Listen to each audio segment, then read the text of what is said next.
Greetings, my fellow hunters, and welcome to my channel again. Today, after a string of anime reviews, I think it's time I took a break and did my top 10 games. But just a note, the games can be multiple of the same franchise, so I could have 3 games I like in a franchise in one list, just to cut it down and make it simple. And, as it has so happens, I also have enough time for a hunt later on. So, yes, let the hunt begin. And at number 10, we have Metal Gear Rising Revengeance. And I know what you guys are thinking. Why am I putting a spin off game of the main Metal Gear series on my top 10 list? And here's why. I love the games, but I'm not the stealth action sort of guy, so I do get a little impatient, but Metal Gear Rising Revengeance scratches an itch I love. I love fast action, I love gameplay that's super cathartic, and I love the mechanic where you just simply cut your opponent at any diagonal, rip out their spinal cords, crush it in your hand, and you gain your health back. It's awesome. It's very gory, but honestly, it's super cool. And I love the story. It's simple and it has a B movie vibe to it, but I think that's the charm of it. It just doesn't take itself too seriously most of the time, but it kind of feels refreshing and entertaining after a whole series of stealth action and just having a series where you just throw away the box and just get your sword and start hacking things. And so, my number 10 is Metal Gear Rising Revengeance.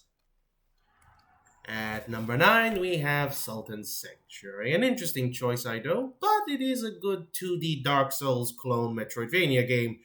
And we already have a lot of those, but it was one of the first times I've played a game that is a Souls-like outside of the Soulsborne series, so it kind of felt nostalgic to me.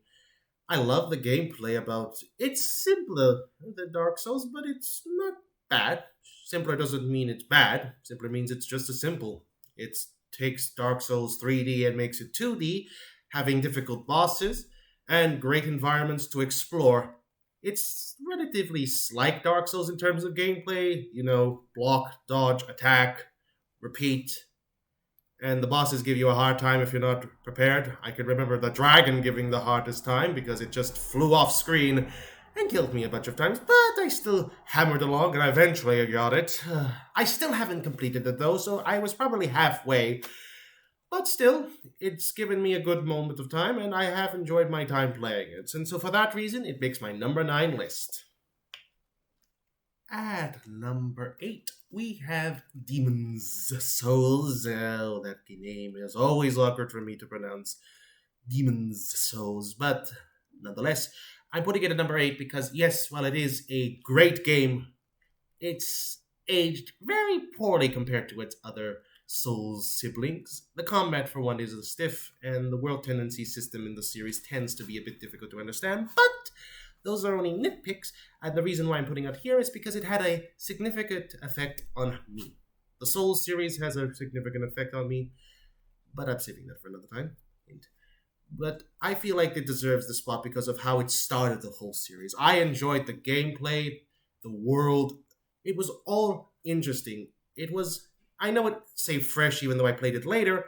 It was a interesting look on how the Souls series began. And for that reason, it's my number 8. And for my number 7th list is the series NieRAutomata. Now, this was an interesting game because I've heard of it. I've seen plenty of shots of the main character. If you know what I mean. But overall, I did enjoy it. The gameplay, even though compared to, say, Metal Gear Rising, was kind of basic for Platinum Studios, it wasn't that bad. And honestly, the story was oblique, which, in my opinion, wasn't good for the series, because I'm not going to go into full detail here, but the problem is for me was that the story it told was too obscure. It was more in item descriptions, and it didn't have a forward story so it didn't explain anything, which I know isn't the point. You shouldn't explain anything. But something like NieRAutomata, with so many gaps, you need things explained. And yes, I know it's in the item descriptions, but that's a detriment. But my nitpicks aside, I love the game because of how it's an open world sandbox with side quests, but it also has an interesting character. It brings up interesting philosophical questions, such as the state of human being. What's the difference between man and machine? Can humans become anything like machines, or machines can become anything like humans. It's so philosophical that it makes you think. The bosses are decent for what they are, and I did enjoy the graphics. They were okay. So yes, overall I gave it a good game, and the reason why it made my number seventh, and not any higher, unfortunately.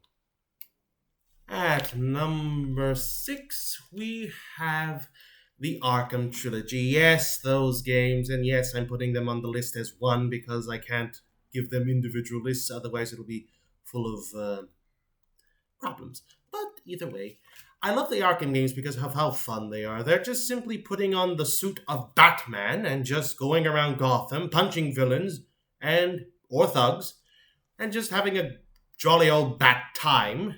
You get to see his colorful villains having their dastardly schemes foiled, and you get to experience them as well. It's always nice to have a game where you just put on a bat suit and just pummel people, and the stories are compelling enough, not less so in the third game, but I do enjoy them. And for that reason, they get the number six spot. And at number five, we have Doom 2016. And yes, I know what you're thinking. Why am I putting the old one on here instead of Doom Eternal? Well, it's simple. I haven't played Doom Eternal, and this is lists for games I've already played. So unfortunately, Doom Eternal couldn't make my list. I know, sad, but maybe if I play it, I'll redo this list and put it somewhere. For now, Doom 2016 will be on here for the sole reason because it is what I like. It's fast, cathartic gameplay, and it's brutally satisfying with its mechanics. It doesn't make sense in the context of why enemies drop items and ammo, but it's mechanical. It's just there to incentivize aggressive gameplay, which I'm glad to note that the developer said inspired by Bloodborne. So there's a plus. But yes, I'm putting Doom 2016 on here because I love the game. It's everything I wish I knew what it was like back in the 90s. Or early. I keep forgetting when Doom was released. So yes, Doom 2016 makes my top 10 list. And at number 4, we have Titanfall 2. A game I wish I played when it first came out, but regrettably I did not. I played it later, and boy, it was fantastic. It had everything I loved. Fast gameplay, again, great compelling story, again, and it just was really fun. The story was simple but enjoyable. It's just about a pilot trying to help a Titan, or the Titan help him, get to the objective markers, and along the way they grow and the bond between them grows. It's so heartwarming at the end. I'm not going to spoil anything. It pained my heart happened to the Titan. And that's rare. You don't normally feel anything for machines, but it made me care for the loss of a machine. Can you imagine that, ladies and gentlemen, that I felt pain for losing a machine partner? And for that reason, it takes the number 4 slot. And now we are in my top 3, which begins with Sekiro, Shadows Die Twice.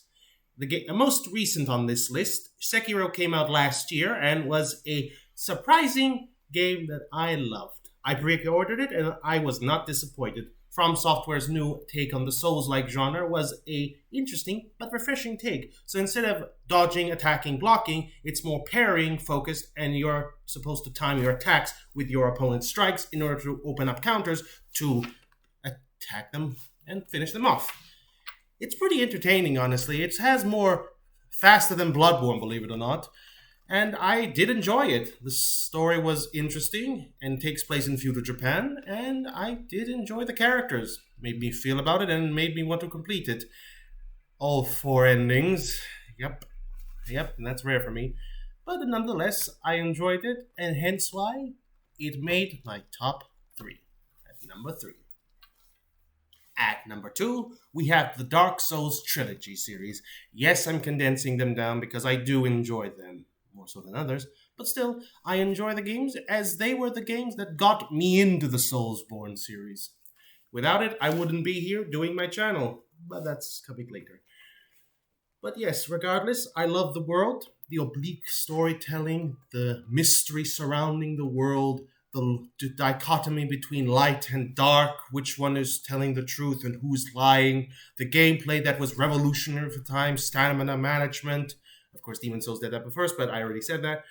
But it was the first Souls game I ever played. Dark Souls 1 was the first one, Dark Souls 2, and Dark Souls 3, and which culminated into an excellent series with an excellent pedigree. And I enjoyed the journey. It was emotional, it was heart-wrenching, and it was so painful to see the series end at 3.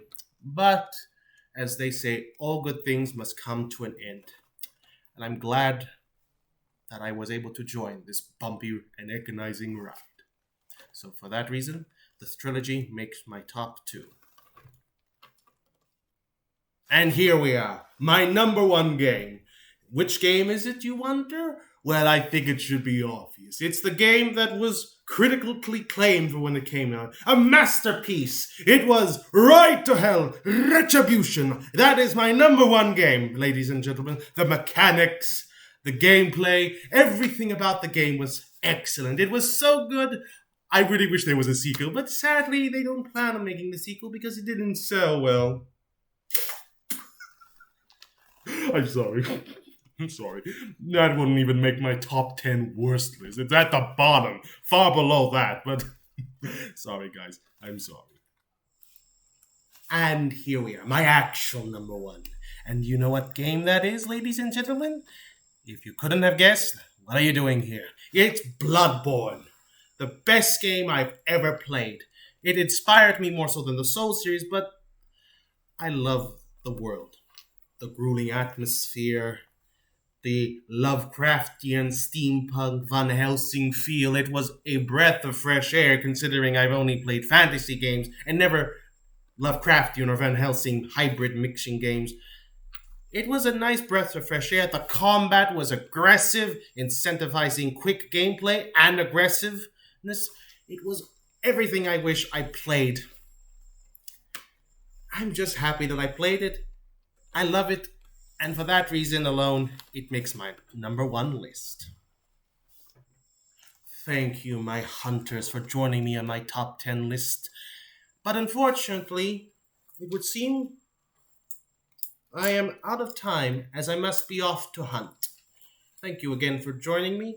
Like and subscribe, that always helps. Follow me on my Discord. Twitter is also down below. Comment is always helpful. And once again, my hunters, may the good blood guide your way.